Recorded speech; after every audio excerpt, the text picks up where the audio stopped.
Réconciliation pagano-chrétienne, TNT 36, texte écrit par Nîmes. À Trinidad Monti? Vous avez de la chance.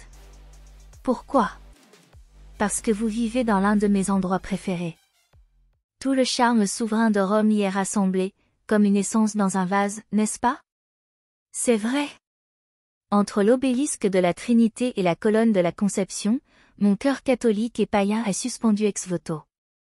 Gabriele D'Annunzio, le plaisir. J'ai établi dans l'article précédent ce que je pense être l'art et sa fonction. L'histoire a voulu que les dieux traditionnels du paganisme et le monothéisme ne pouvaient cohabiter. Et pourtant, je crois qu'il est possible de tous les réconcilier dans un tout aussi poétique que cohérent, en empruntant la voie artistique à la manière de Hölderlin. Comme je l'ai dit, l'art est un moyen d'expression qui vise à communiquer une idée par la voie des émotions qui va augmenter la puissance du groupe. Mais une expression suffisamment haute se trouvera dans sa faculté à communiquer un sentiment. À quoi servent les dieux? On entend parfois ce truisme que ce ne sont pas les dieux qui ont créé les hommes mais les hommes qui ont créé des dieux.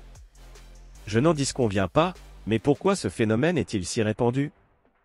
Il serait le fruit de la peur des hommes et avant tout la peur de la mort. Je ne crois pas que ce soit exactement cela. Les dieux sont liés à la métaphysique, l'intellect et donc les choix que nous faisons. Lorsque le promontoire est franchi, l'action se retrempe en elle et se régénère, on sacrifie aux dieux. Il n'est pas tout à fait exact de prétendre que primus in orbe deos feci timor, la peur et les dieux apparaissent en même temps, mais ce n'est pas la peur qui fait les dieux, la peur apparaît au point clé de l'action, au moment du choix, du danger, de la renaissance, du nouveau départ ou de la catastrophe, c'est-à-dire au moment où l'action se concrétise, se condense en quelques moments et en quelques gestes fondamentaux et décisifs. La peur ou l'espérance en l'homme apparaissent dans des conditions qui appellent la sacralité, hors de l'homme. Gilbert Simondon, sur la technique. Un peuple qui se donne des dieux vise à augmenter sa puissance par l'art. Est-ce que l'on pense que les dieux qu'on s'invente sont réels? Parfois oui, parfois non. Mais on sait qu'ils n'en sont jamais moins sacrés car ils relèvent de l'art dont le sommet se doit être de l'ordre métaphysique et au service de la puissance. Comme le dit Arendt, l'art est une recréation sélective de la réalité en fonction des jugements de valeur métaphysique. Il doit indiquer à l'homme quels aspects de son expérience doivent être considérés comme essentiels, significatifs, importants. Et comme nous ne faisons jamais mieux l'acquisition de connaissances que par les abstractions, un dieu doit venir représenter une facette importante de l'existence. Pourquoi est-ce que je me donne Prométhée comme dieu totem? Pour incarner le sentiment de la nécessité de progrès au sens où je l'entends et augmenter ma puissance. Et combien de dieux nouveaux sont encore possibles? Chez moi-même, en qui l'instinct religieux, c'est-à-dire créateur de Dieu, s'anime parfois d'une façon intempestive, combien différemment c'est chaque fois révélé le divin. Les deux types, Dionysos et le crucifié. Déterminer si l'homme religieux typique est une forme de la décadence, les grands novateurs sont tous malades et épileptiques. Mais n'oublions-nous pas l'un des types de l'homme religieux, le type païen? Le type païen n'est-il pas une forme de la reconnaissance et de l'affirmation de la vie? Son type le plus élevé ne devrait-il pas donner une apologie et une divinisation de la vie? Le type d'un esprit bienvenu et débordant dans le ravissement. Le type d'un esprit qui accueille les contradictions et les problèmes de la vie et qui les résout. C'est là que je place le Dionysos des Grecs, l'affirmation religieuse de la vie totale, non point reniée et morcelée. Nietzsche, la volonté de puissance. Pourquoi cela ne pourrait cohabiter avec le Dieu unique? Car ce dernier est d'une autre nature. Il relève d'une connaissance raisonnable. Si on sait que les représentations qu'on en fait sont erronées, il se pourrait qu'il existe néanmoins une entité supérieure hors du monde. Alors l'idée qu'un Dieu unique existe véritablement ne peut qu'être dénaturée en acceptant l'existence d'autres dieux à ses côtés dont on sait qu'ils ne font qu'incarner autre chose. Les chrétiens n'auront de cesse d'attaquer ces dieux. On retrouve cette critique dans les textes de saint Justin qui ira jusqu'à accuser Platon d'avoir emprunté sa pensée aux prophètes juifs ou encore saint Augustin qui consacrera des passages entiers à son ouvrage La Cité de Dieu contre les dieux païens. Je crois simplement que ces dieux relèvent de sentiments différents et sont d'une autre nature. Spinoza, dans son ouvrage Court traité de Dieu, mettra en avant cette différence de nature établie par saint Thomas qui parlera de nature naturante, natura naturant, pour désigner Dieu et nature naturée pour désigner sa création. De la nature naturante. Avant d'aller plus loin et de passer à un autre sujet, nous diviserons toute la nature en deux parties, la nature naturante et la nature naturée. Par nature naturante, nous entendons un être qui, par lui-même et sans le secours d'aucune autre chose, comme les propriétés ou attributs que nous avons déjà décrits, peut être connu clairement et distinctement, tel qu'est Dieu. C'est en effet Dieu que les thomistes désignent par cette expression, mais la nature naturante comme ils l'entendaient était un être en dehors de toute substance. La nature naturée se divisera en deux parties, l'une générale, l'autre particulière. La première se compose de tous les modes qui dépendent immédiatement de Dieu, nous en traiterons dans le chapitre suivant. La seconde consiste dans les choses particulières qui sont causées par les modes généraux, de telle sorte que la nature naturée, pour être bien comprise, a besoin d'une substance. Spinoza, court traité de Dieu. Évidemment que l'existence d'un Dieu par-delà le monde de la représentation est supérieure. Ne pouvant ni le voir, ni en faire l'expérience, il nous vient alors le sentiment le plus élevé de la foi. Les dieux païens sont d'une autre nature puisqu'ils relèvent de sentiments moins élevés mais tout de même importants à l'existence faisant partie de l'expérience de la création. On peut alors tout à fait reconnaître que les dieux naissent de nos sentiments et les hiérarchiser. Peut-être bien qu'un Dieu unique existe véritablement ou pas, mais ce qui compte est de célébrer le sentiment de la foi en son existence potentielle. On sait que les dieux païens n'existent pas, mais ce qui compte est de personnifier un sentiment important de l'existence dans une figure artistique.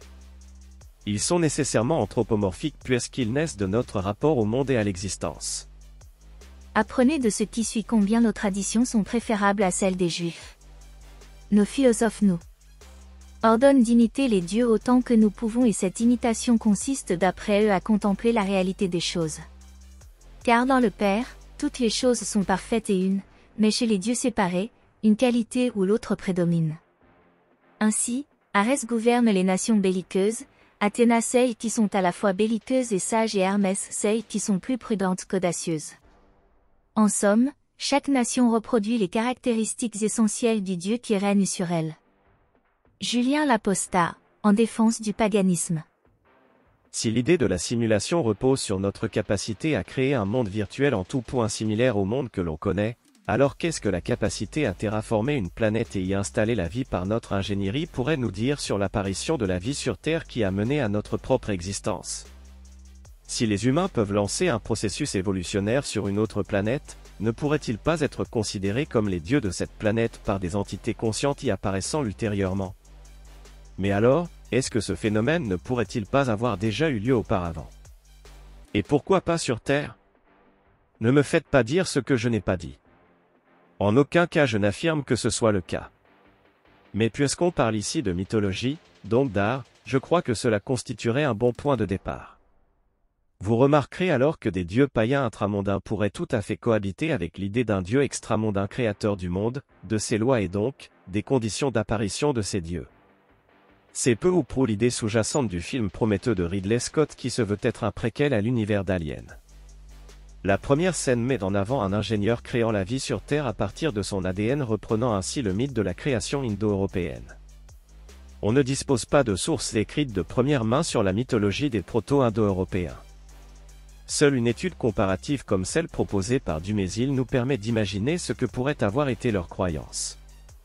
Dans cette mythologie, Manu, qui signifie homme, et Yemo, qui signifie jumeau, sont envoyés par les dieux, ou un dieu suprême, afin de créer le monde. Le prêtre Manu conduit le premier sacrifice sur la personne de son frère Yemo afin de créer la terre. Les descendants de Manu seront les humains, les fils de Manu, d'où le nom manquin désignant l'humanité en anglais. Je ne refuserai alors pas le nom de pagano-chrétien et je note que les États-Unis, un des pays les plus chrétiens, n'en a pas pour autant refusé de donner pour nom à ses missions spatiales des noms comme Apollon et Artémis. J'aime la poésie et la représentation de Dieu agissant dans le monde matériel de la représentation, qu'il se tient un Dieu au-delà de cette dernière ou non. Je crois que beaucoup de différences entre le paganisme et le christianisme peuvent être dépassées. Le christianisme a une conception du temps linéaire alors que le paganisme a une conception circulaire. Je crois tout simplement que l'espace-temps n'est même pas fondamental mais contingent. Contingent à quoi? au système cybernétique sur lequel repose la réalité qui construit l'information en alternant les boucles positives accélérant le changement et les boucles négatives stabilisant le système. Si on parle de simulation, c'est parce que le jeu vidéo nous offre ici la meilleure métaphore. Imaginez-vous en train de jouer à GTA sur votre PlayStation. Votre écran est une interface qui vous permet de progresser dans le jeu, mais la réalité est purement de l'information traitée par votre console. Tout est mouvement dans votre écran, mais dans la réalité vous avez une console immobile. Un être immobile au sein duquel tout est mouvement et en devenir, comme le diront Parménide et Héraclite. Une console qui construit l'information selon des principes cybernétiques via la volonté du joueur, Dieu. Le concept d'un Dieu unique naît de la raison se posant la question de la réalité alors que celui de Dieu païen naît de la poésie consciente qu'ils font partie de la représentation. Si le christianisme s'est opposé au paganisme de façon si virulente, c'est parce qu'il cherchait plus que le paganisme à comprendre les véritables fondements du monde contrairement au paganisme qui raconte des histoires, des mythes. La raison conduit naturellement au platonisme qui déteste l'art, au monothéisme, à l'ascèse, à Kant, aux philosophes, aux prêtres et aux nerfs. À Rome, les premiers chrétiens subiront d'ailleurs des procès en athéisme de façon ironique. Au contraire, les sens conduisent à la poésie, au mythe, à l'action, au paganisme, aux soldats, aux rois et aux poètes. Tout pouvoir politique repose sur une part de mythe, toute ambition spirituelle doit être de se rapprocher de la vérité, les deux servant au mieux l'action qui dit oui à la vie et voit Dieu comme le oui à toute chose. Vouloir aller sur le terrain du mythe quand on aspire à dire le vrai ne peut que nous desservir. Le christianisme sera tombé en partie pour cette raison. C'est sa prétention à vouloir faire passer des mythes pour la vérité qu'il a perdue. Un mythe n'a pas à être vrai pour nous parler d'une vérité. Le logo et le mytho. Loin de les opposer et d'imaginer un arrière-monde plus réel qui n'entretiendrait aucune connexion capitale avec le monde matériel seulement ici pour nous duper, il nous faut voir le second au service du premier, les dieux païens en mouvement au service du Dieu chrétien immobile, le mythe au service de la raison, l'action au service de l'information, Nietzsche au service du Christ, la volonté de puissance au service de Dieu. Mais les derniers ne seront pas les premiers dans un autre monde. Les derniers servent moins bien l'autre monde. Cela ne nous empêche pas d'avoir de l'empathie pour eux, dès lors que l'on comprend que nous servons ensemble cet autre monde. J'aime bien la représentation artistique de Dieu appartenant au monde de la représentation. Car si j'ai parlé dans l'article précédent de la foi, qui relève nécessairement d'une croyance en quelque chose de réel, il en va tout autrement de parler des dieux païens qui relèvent de l'art et de l'identité. Si on peut penser un Dieu unique au-delà de la création, les dieux faisant partie de la création sont intimement liés au peuple qui les invente. Le mythe n'est pas le passé. Le mythe est intemporel et sert à guider le présent. Alors pourquoi pas une nouvelle mythologie et une nouvelle théogonie ?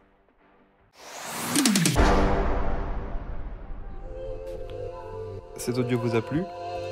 Abonnez-vous à notre chaîne afin de recevoir tout notre contenu et soutenez-nous sur Tipeee, le lien est dans la description.